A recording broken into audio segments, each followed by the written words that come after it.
10:30 at night, and two facts that can't both be true. Your bladder is the same size now as at lunchtime, and yet you'll be up twice before morning, and you weren't up once all afternoon. Those trips cost you the deepest hour of sleep you get. The urine that wakes you wasn't made at night. It was made from water that left your bloodstream in the afternoon and soaked into your calves, roughly a cupful, waiting for you to lie down. And the fix nearly everyone reaches for makes tonight worse.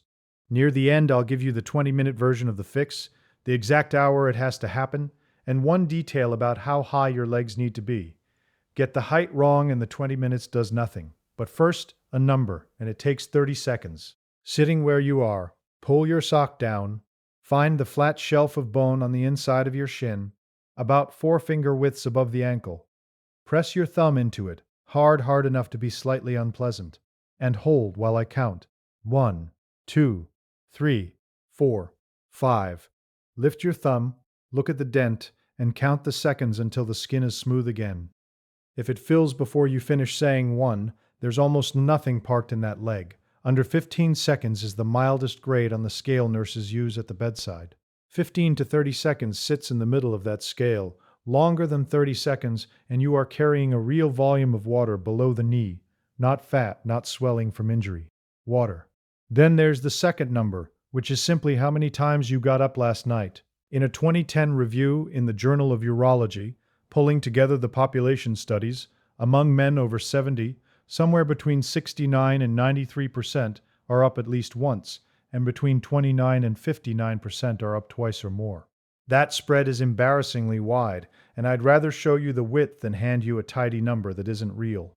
Twice a night is common. Common and unavoidable are not the same word. So where does a cupful of your own water go, and why does it go there? Gravity and a pressure problem your circulation has never fully solved. Upright, the blood in your legs sits at the bottom of a column that runs from your heart to your ankle. Call it a meter and a bit of standing water. Lying flat, the pressure in the veins at your ankle is around 20 millimeters of mercury. Stand still for a few minutes and it climbs past 90. That's a 4-fold rise in the force pushing outward against the thinnest vessel walls in your body.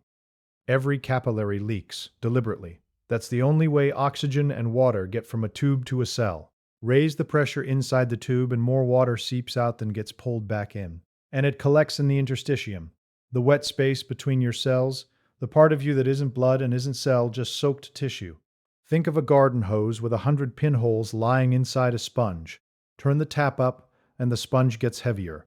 Nothing has broken.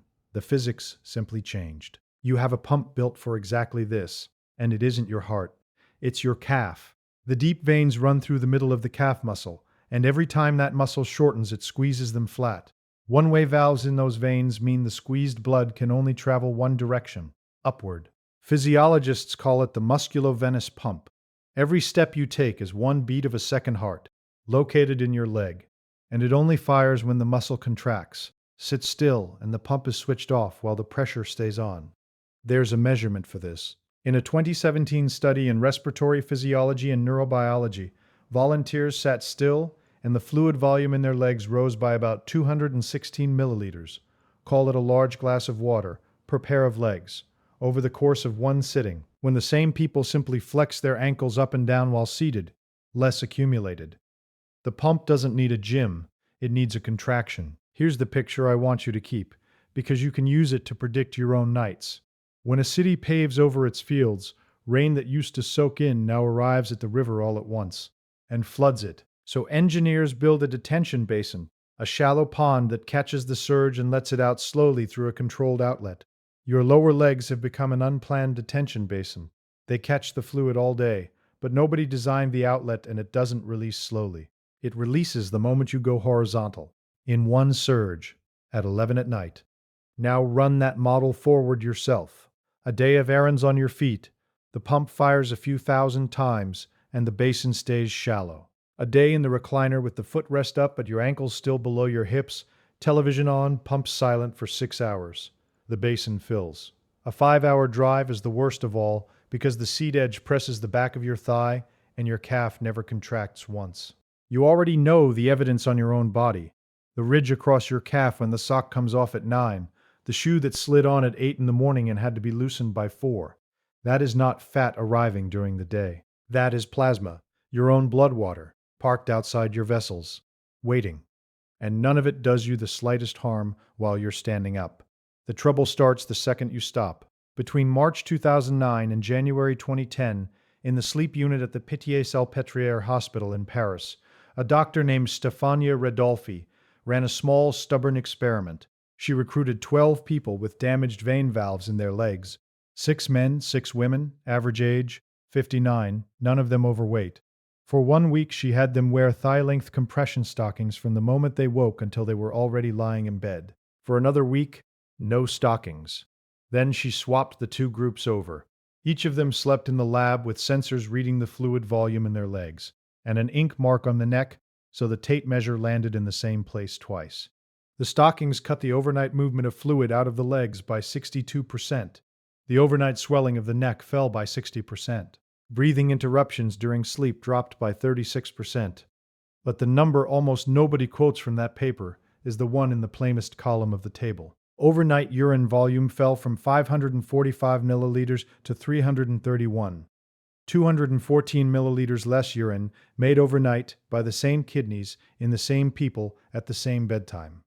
Roughly a mug. Nothing changed except where the fluid had spent its day. So what happens in the 40 minutes after your back hits the mattress? The column of pressure vanishes. There is no longer a meter of standing blood pressing on your ankles, so the sponge starts giving the water back, and it goes back fast. Work on posture change has shown most of that redistribution happens within the first 30 to 60 minutes of lying down. You settle at 10:40. By about 11:20, the bulk of it has left your calves and rejoined your circulation, arriving in your chest. Your heart's upper chambers, the atria, have stretch receptors in their walls, sensors that report how full the chamber is getting. Fill them faster than usual, and they release a hormone called atrial natriuretic peptide, which is a plain instruction to the kidney. Offload salt and water. At the same time, the returning fluid dilutes your blood slightly, and dilute blood suppresses vasopressin, the hormone whose entire job overnight is to tell your kidneys to hold water back. One signal says drain, the other stops saying hold. Between 11 and 1, your kidneys do exactly what they were told. The cost isn't the walk to the bathroom. It's what the walk lands in the middle of. Deep, slow-wave sleep is front-loaded. The great majority of it happens in your first 2 cycles, and roughly the first 3 hours after you fall asleep. In a Japanese study of 34 people with this problem, average age 72, the average unbroken first stretch of sleep was 2 hours and 36 minutes. That means the alarm goes off inside the most valuable block of the night, every night, for years. Not tiredness, subtraction. Which leaves the question I've been walking around. If your kidneys are dumping water at midnight, why don't they simply not? They aren't failing. They're obeying. And once you hear what the instruction actually says, the advice to drink less water comes apart in your hands. Measure the output hour by hour, and you find something genuinely strange in a body over 65. The rhythm has inverted. There's a formal name for it. The nocturnal polyuria index, the share of your whole day's urine that gets made overnight. In a younger adult, anything over 20% counts as abnormal. Past 65, the International Continence Society sets the line at 33%, because the rhythm naturally flattens with age. And in reviews of people who wait to pass urine, up to 80% turn out to be over that line. Read that again. In 4 out of 5 cases, the bladder is doing its job perfectly. It is being filled at the wrong hour by an organ that isn't reading a clock. If that just moves something for you, and the strangest part is still coming. The reason cutting your evening water can make tonight worse rather than better. Subscribe now, because that section is about 3 minutes away, and it's the reason I made this. So, 216 milliliters soaks into your calves across a seated afternoon. You lie down at 10:30. Within 40 minutes, most of it is back in your bloodstream. Your atria stretch, vasopressin falls, and between 11 and 1, your kidneys make a third or more of the day's entire output. At 2:15, you're standing in a cold hallway, 4 steps in the chain, one of them broken, and it isn't the 4th one. Here's the question I haven't touched. Why does drinking less water, the single most common piece of advice given for this, so often fail, and fail hardest in exactly the people who most need the sleep? Because the water in your glass at 8 in the evening and the water in your calves at 8 in the evening are 2 different populations of water. What you drink tonight is absorbed and largely dealt with within a couple of hours. The reservoir in your legs filled between roughly 11 in the morning and 6 in the evening, and it left your bloodstream hours ago. Cutting your evening tea does nothing to a basin that finished filling before dinner. What it does do is measurable in the other direction. The sensation of thirst genuinely blunts with age. The threshold at which your brain registers that you need water rises, so an older body underdrinks without ever feeling dry. Restrict on top of that, and your urine concentrates, which irritates a bladder wall that was already twitchy. You get the 4 a.m. calf cramp. You get lightheaded standing up from the edge of the bed at 2 in the morning, in the dark, which is the single worst moment to be lightheaded. I'll be fair to the advice, skipping alcohol and coffee after 6 genuinely helps, and so does not drinking a pint at bedtime. But that is trimming the last inch off a problem that is a foot long. Do this while I talk. Run a fingertip around your calf where the top of your sock sat today, and feel for the groove. If there's a distinct ridge, that's your basin, and it's measurable. Tomorrow morning, before your feet touch the floor, put a tape measure around the widest part of your calf and write the number down. Measure again at 9 at night. That gap is the thing we're trying to close. And in that Japanese group, after 4 weeks, the average calf measurement had come down by 1.2 centimeters. Now the part I underplayed earlier. Everything so far treated this as a broken night. It's a broken night and a narrowed throat. From one source, Rodolfi's earlier work in 2009 found that in men who weren't overweight, the amount of fluid leaving the legs overnight tracked the severity of their sleep apnea with a correlation of minus 0.77, one of the strongest single relationships anyone has found in that field. The fluid doesn't only reach your kidneys. Some of it settles in the soft tissue of your neck and narrows the airway from the outside. So the 2 trips you notice are the visible half. The snoring your wife has been complaining about since 2016 is the other half, from the same afternoon. And let me correct myself on something, because you may have heard it. The line that this doubles your risk of falling comes from a 1992 paper with an odds ratio of 1.84, when a large pooled analysis was published in the Journal of Urology in 2020. Gathering every study they could, the increase in falls came out at roughly 20% and fractures around 30%. Real and worth acting on. Not double. I'd rather you trust the smaller, honest number. Now, if you're a man past 65, you have been told for 20 years that this is your prostate. And I'm not going to wave that away, because often it genuinely is part of it.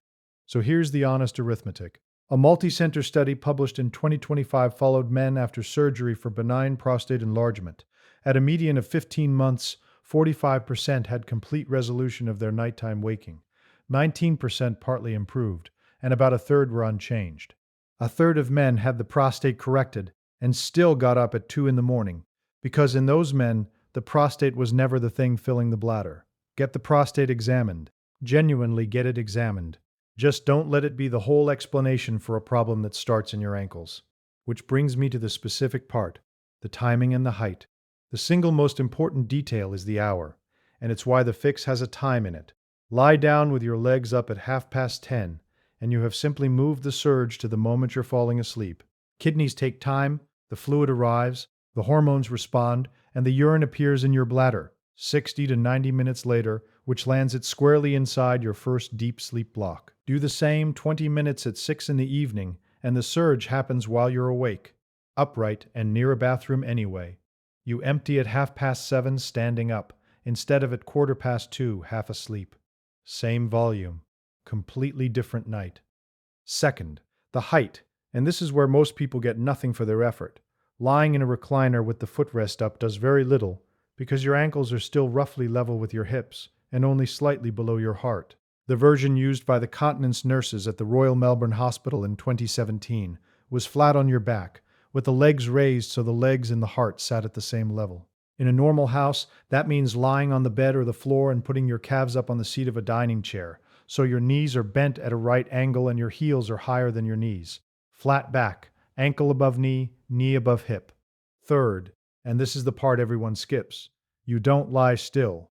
Those nurses had people do 3 sets of ankle pumps, point the toes down, pull them up over and over, to fire the calf pump while the leg is already drained by gravity. Elevation empties the reservoir.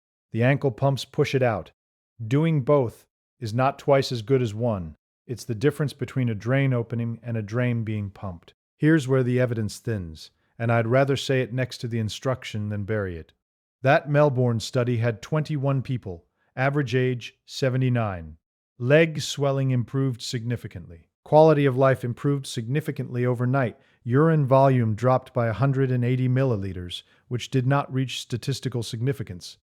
And the number of trips didn't change. More than 60% of them admitted they hadn't done the exercise on 3 or more nights. In the Japanese stocking study, nighttime trips fell by half a trip on average, and undisturbed sleep lengthened by about 48 minutes, but the measured urine volume barely moved.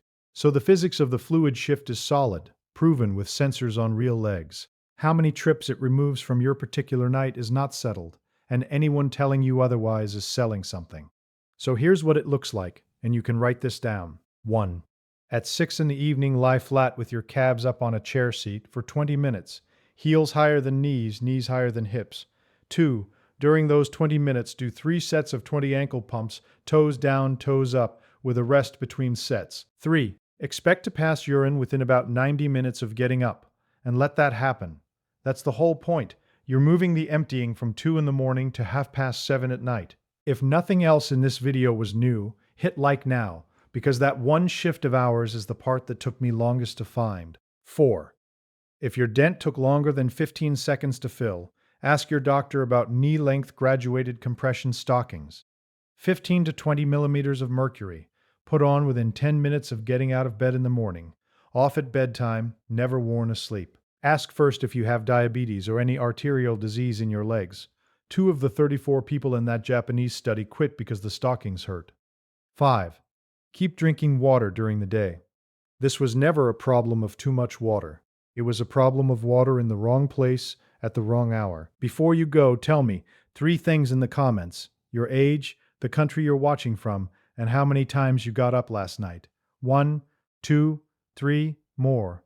I read them, and I want to see where the line actually falls in real houses rather than in trial tables. And if you know someone who has quietly stopped drinking water after 5 o'clock and is now dehydrated and still awake at 2, send them this. 1. Somewhere in your house there's a cold hallway at 2 in the morning. Leave it empty tonight.